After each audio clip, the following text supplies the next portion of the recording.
Neked tényleg buzihangod. Andrei Bandi, buzihang, Andrei Bandi. De ne, természetesen beszélj. Jó. Mert meginterjúvollak.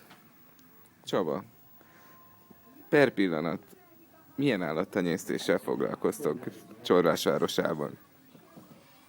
Sertéstenyésztéssel foglalkozik családom, és jó magam. Körülbelül mekkorára tehető az a szám, az a disznószám, amivel még el tudtok boldogulni? Körülbelül 80 jószággal bír a édesapám egyszerre.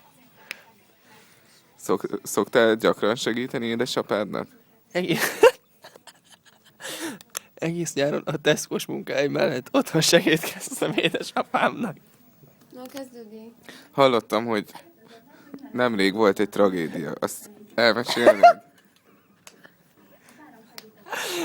Ennek is van barátja, bazd meg! Mikor hazaértem, szomorúan vettem tudomásul, hogy az egyik kismalacunk hullemereven fekszik az olban.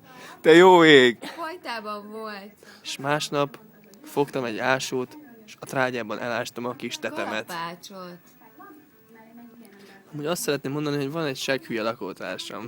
Hodnórának hívják. Kérdezzük meg őt is az eseményekről. Így volt, ott voltam malac a fajtában. Na, hogyha azt szeretném megkérdezni, hogy te mennyit tudsz Csabék állattenyésztési szokásairól? Annyit tudok, hogy Csabi szereti etetni az ólot. Az ólat. Jól hallották. Valaki kurva. Később még jelentkezünk. Viszlát. Vagy hal.